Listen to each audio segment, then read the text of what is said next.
ભરૂચમાં ખાનગી શાળાઓની મનમાની સામે ફરી એકવાર ગંભીર આક્ષેપો થયા છે। શહેરની જાણીતી પ્રાર્થના સ્કૂલના ટ્રસ્ટીએ એક ચા નાસ્તાની લારી ચલાવતા વાલીને ફીની રસીદો માંગવા પર તેને લુખ્ખો કહી અપમાનજનક વર્તન કરી તું ચા વાળો છે, તને છોકરાને ભણાવવાનો અધિકાર નથી એમ કહી ધમકીઓ આપી હતી। મારું નામ હેમિત અશોકભાઈ મોદી છે। હું જડેસર ચોકડી પર ચા નાસ્તો ભજીયાની લારી ચલાવું છું। મારો છોકરો પ્રાર્થના સ્કૂલની અંદર ભણે છે। કાલે સાહેબ ક્રિયાંશ અશોકભાઈ મોદી, મારા છોકરાનું નામ ક્રિયાંશ હેમેશભાઈ મોદી મારા છોકરાનું નામ છે। કાલે એમની સ્કૂલમાં પેરેન્ટ્સ મિટિંગ હતી।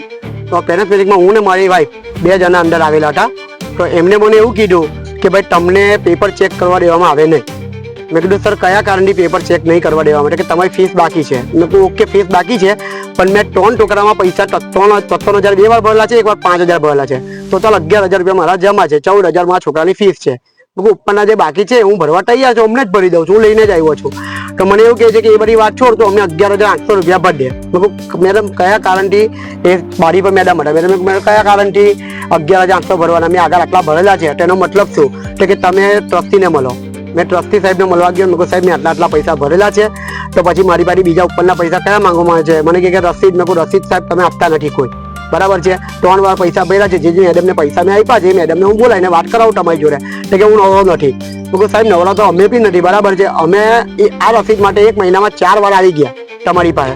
તમે બોલાવો તે ટાઈમે અમે આવીએ છીએ, તો અમારે ટાઈમનો કોઈ કિંમત નહીં। તો તમે એવું કહો છો કે અમારી પાસે ટાઈમ નથી। તો મેં એમની પાસે રસીદની વાત કરી કે આવું રસીદ નથી આપતા અને મેં આટલા પૈસા ભર્યા છે, મને હિસાબ જોઈએ છે। તો એ મને લુખ્ખા અને જેમ તેમ અપશબ્દ બોલી અને મને કે ગેટની બહાર ઉભો રહે। મારી વાઈફ કહે જ ઉભા હતા। તો મેં એમને એવું કીધું સાહેબ હું ગેટ આઉટ કેમ? એક વસ્તુ છે, મેં તમારે મારો છોકરો ભણાવું છું, ફીસ ભરું છું, રેગ્યુલર ભરું છું, તમે દંડ માંગો છો, દંડ બી ભરું છું। 1 મહિનાનો એ લોકો 200 રૂપિયા દંડ માંગે છે, હું 200 રૂપિયા દંડ સાથે ભરું છું પૈસા। તો બી એ લોકો મને કાલે એવું કહે છે કે ગેટ આઉટ, કે ગેટની બહાર જા, અને અપશબ્દ બોલી અને જયટાઈ બોલે છે કે ચાની લારી વાળો છે, બરાબર છે, તારા છોકરો બનાવવાનો અધિકાર નથી। તો ચાની લારી વાળો છોકરો ના બની શકે એવું છે?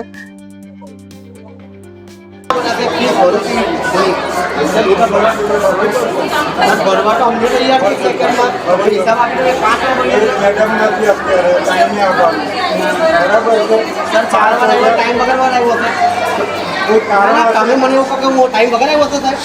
નહીં મળે કેમ છે ના મળે? દાદાગીરી નહીં તો હું જો કહું કે 4 વાર આવ્યો એટલે કોઈ કારણ હશે ને? 10 વાગે આવું છું, તમે કોઈ કારણ હશે ને તમારું નહીં આપવાનું? મારે ફી બાકી છે ને? ફી બાકી છે યસ ઓર નો? ભરવા આવ્યો છું, ભરી દો તો। સર મને કારણ તો બતાવો કે કયા મારા પૈસા જમા છે એટલો બતાવો। શાના પૈસા? 5,000 રૂપિયા પહેલા આપેલા છે સાહેબ। ભરીને આવો પછી મળશે હિસાબ, નહીં મળે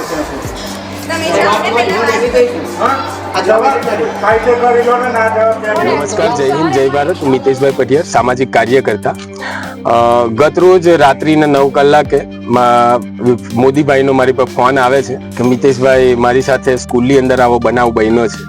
એટલે મેં વાત કરી એમને કે શું થયું, એટલે એમને મારી પર વિડીયો મોકલા। ત્યારબાદ અમે ફેસબુકની ઉપર એ વિડીયો ચડાવ્યા। વિડીયોની હકીકત જોતા સીધું એ માલુમ પડે છે કે આ મોદીભાઈએ એટલી વિનમ્રતાથી એમના સ્કૂલના ટ્રસ્ટીને પૂછ્યું હતું કે સાહેબને જે અગાઉ જે 5,000 રૂપિયા ભર્યા છે, તો એ 5,000ની તમે હજુ સુધી રસીદ નથી આપી। અહીંયા સ્કૂલે આવીને અમને જાણવા મળે છે કે અહીંયા કોઈ પ્રકારની રસીદ જ નથી અપાતી છોકરાઓની ફીની। એટલે ખબર નથી પડતી કે આ સ્કૂલ આ મંદિરો છે કે પછી આ ધંધો બનાવી દીધેલો છે। આજે ભરૂચ જિલ્લાની અંદર જે પ્રમાણે પ્રાઇવેટ સ્કૂલો પોતાની મનમાની કરી રહી છે, 1,500 રૂપિયાના જેકેટો, સ્વેટરો તમારે ચોપડા સ્કૂલોમાંથી લેવાના, અને તમે ના લો એટલે તમને ટર્મિનેટ કરવાની ધમકીઓ આપે છે। એટલે મને ખબર નથી પડતી કે આ સ્કૂલ એટલે કે આપણે એને મંદિરની ઉપાધિ આપેલી છે આપણા સમાજે, કે અહીંયાથી બાળક ભણીને નીકળે એટલે અલગ અલગ ફિલ્ડોમાં સારી જગ્યાએ પોઝિશનમાં આવે। અને જો એ સ્કૂલોમાં વાલીઓની વિદ્યાર્થીઓની સામે જો આ સ્કૂલના ટ્રસ્ટીઓ આ પ્રકારનું વલણ કરશે તો કેવી રીતે ચાલશે? મારી તો જિલ્લા વહીવટી તંત્ર અને જિલ્લા શિક્ષણ અધિકારીને અને સાથે સાથે જિલ્લા કલેક્ટરશ્રીને એ વિનંતી છે કે આ સ્કૂલના તમામ પાસાઓ ચેક કરવામાં આવે, અને સર્ટીથી લઈ અને તમામ વસ્તુઓ। અને જો આવી સ્કૂલો આપણા ભરૂચની અંદર હમણાં જો આવી રીતે પોતાની દબદબો કરવા માટે રાજનીતિક સાંઠગાંઠોનો પણ ઉપયોગ જો કરી રહ્યો હોય તો આપણા ભરૂચ જિલ્લાના શિક્ષણ માટે ખૂબ જ શરમજનક વાત કહેવાય। અને સામાજિક કાર્યકર્તા તરીકે અમારી એ અપીલ છે કે આની નિષ્પક્ષ જાંચ થવી જોઈએ। કોણ MP કોણ MLA છે કે જે અમને ધમકી આપવામાં આવેલી છે એમના તરફથી, કે એમના નામનો ઉપયોગ કરીને અમને દબાવવામાં આવેલા છે।